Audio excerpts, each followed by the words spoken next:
If you've been reading the headlines recently, the US government has found a new reason to hate China. It's not evil weather balloons or an awful Olympics that actually ran really well or Huawei that they. Why do we hate Huawei again? Now it's that China is overcapacity. That's right. Overcapacity.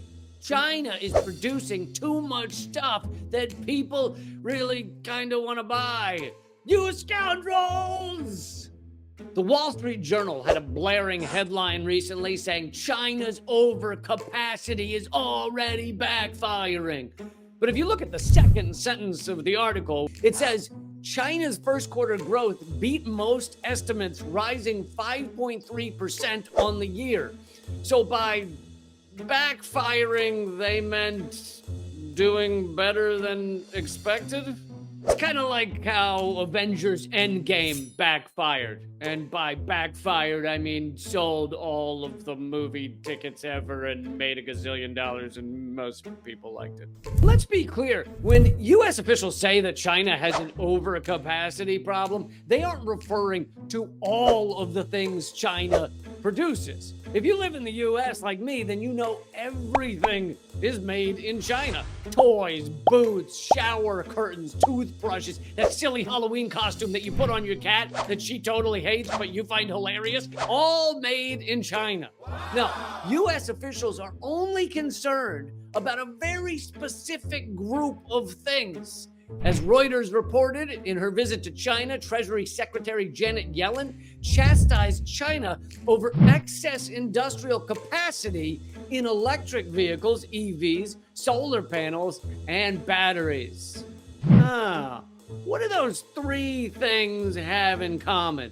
Oh, they're all used to get off fossil fuels and thereby at least stem climate change and thereby actually have a future for our children and our grandchildren that doesn't consist of floating down the street on a mattress your whole life. Well, Yellen must be yelling because those Chinese electric vehicles must be cheap and crappy, right? They must have wooden boards hanging off and doors that won't open and airbags that just explode in your face every time you stop at a red light and radios that only play John Mayer. Actually, nope. Even U.S. propaganda magazine The Atlantic admitted Chinese electric vehicles, cheap, stylish, and high quality, should be a godsend to the Biden administration. Instead, the White House is going out of its way to keep Chinese EVs out of the U.S. Clearly, the White House is afraid that seeing something high quality might be a shock to the American public, that we just can't get over. We're used to our bridges collapsing, our planes losing their doors mid-flight, and our trains derailing before exploding. Seeing something work would be really confusing to your average American. So why is it the U.S. government doesn't want cheap, high-quality EVs, solar panels, and batteries? Well, I'm going to tell you a secret.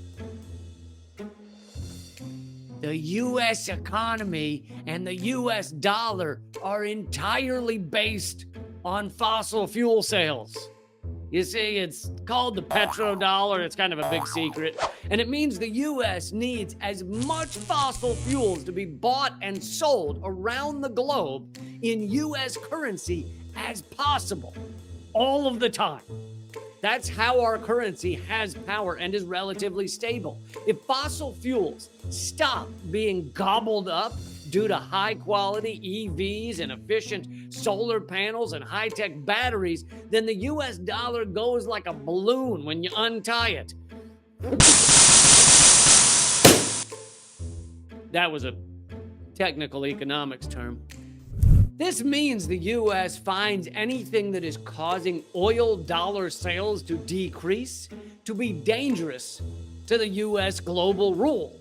For example, in 2023 alone, China added more solar panels than the U.S. did in our nation's histories. Why would China do such a thing? Well, I'm going to read you this next quote and see if you can guess which crazy Chinese media outlet it's from.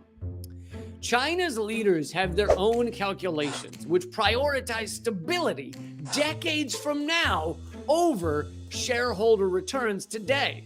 It is crucial for Americans to recognize that for most of the world, perhaps for all of us, China's ability to provide low-cost green technology is, on balance, great news. That quote actually comes from the incredibly pro-US New York Times.